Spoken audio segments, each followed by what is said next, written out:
Praise you the Lord God Jesus Christ. Hallelujah. Once again, I am your Pastor Brother Jones. Ug niining kabuntagon atong tubagon ang pangutanang unsa ang timailhan o ebidensya nga nadawat na nato ang Espiritu Santo. So hinaot nga ni anak kini nga timailhan ug nadayag na kini kanato. Una, magasulti og nagkalaing-laing pinulungan. That is the initial evidence that we received the baptism of the Holy Ghost. So hisgutan nato ang external o internal evidence. External evidence base sa experience sa tao. So during 1900, si Brother Parham nagtukod sa Bible School dito sa Topeka, Kansas. Og ni biyahe siya og iyang gibinlan ang iyang 40 ka estudyante sa maong Bible College. Og assignment, ang pangutana mao kini: unsa ang biblikal nga ebidensya sa bautismo sa Espiritu Santo? O sa iyang surprise, pagbalik niya ang 40 ka estudyante parehas tanan og tubag. They all had the same answer. Unsa ang ilahang tubag? They speak in other tongues. So mao na ang tubag, nagapanulti o nagkalaing-laing pinulungan base sa 40 ka estudyante nga nagtuon niadtong Bible College ug mo ilang nasuta diya sa Biblia. O ang ikaduha, mao ang internal evidence. Internal evidence, sumala sa mabasa sa Biblia, sa pulong sa Dios. Ang Apostolic Church, they all speak in tongues. Atong pamatud-an, una, ang mga Hudiyo niadtong adlaw sa Pentecostes, sa Buhat kapitulo 2 versikulo 4, og silang tanan na puno sa Espiritu Santo, og misugod sila sa pagsulti sa nagkalain-laing mga pinulungan sumala sa ipalito kanila sa Espiritu. Ang ikaduha, mga hintil dito sa Cesarea, Buhat 10:46, kay sila nakabati man sa mga hintil nga naglitok sa laing mga pinulungan ug na nagambahan sa Dios. Mga igsoon, na ilhan sa mga apostoles nga ang maong mga hintil nakadawat sa Espiritu Santo ngano tungod kina naglitok sa nagkalain-laing pinulungan.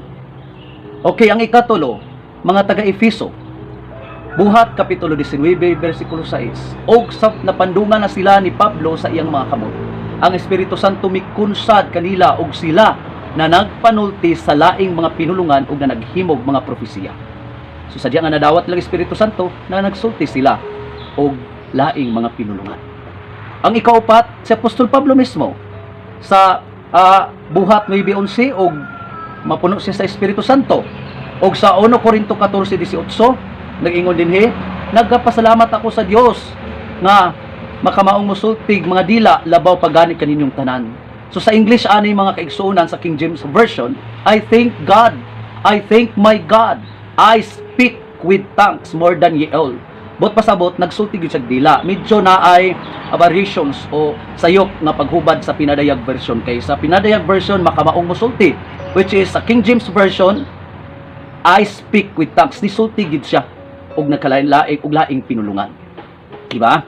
So mao na siya ang initial evidence nga nadawat nato ang Espiritu Santo kung manulti kitag nakalain-laing pinulungan. Sumala sa external evidence and internal evidence. O ang ikaduha, initial evidence lang man to make it full, kinahanglan pinaagi sa bunga o makita sa bunga. Sa Mateo 7:20, sa ingon niya na mailan ninyo sila pinaagi sa ilang mga bunga. So it is not enough just to speak in tongues.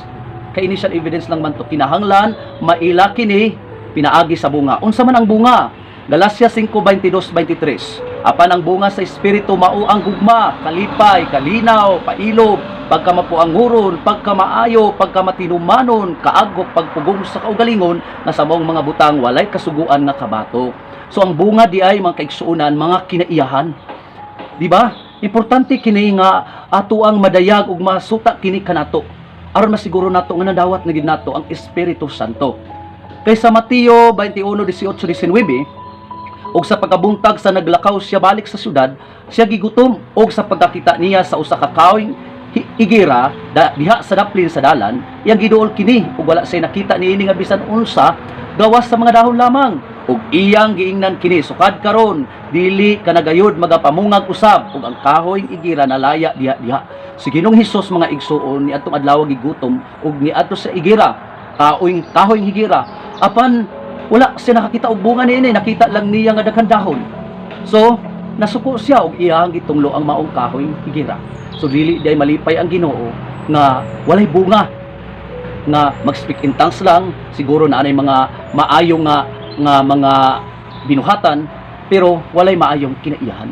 So mao ni akong gaingnon na importante ang duha, maayong binuhatan ug maayong kinaiyahan. Kay gapangitaon sa atong Ginoo ang bunga, which is diha maila ang tinuod nga nagbaton sa Espiritu sa Dios o nakadawat sa Espiritu Santo, kay ang kinaiyahan gakausab, gakakita ang maayong kinaiyahan sumala sa Galacia 5:22-23. It doesn't mean nga kuan gyud nato na naagi na diretso sa atoa, kay naaman ta sa pagpaningkamot. Ang importante na makita kini na kinaiyahan dili kanato mga igsoon.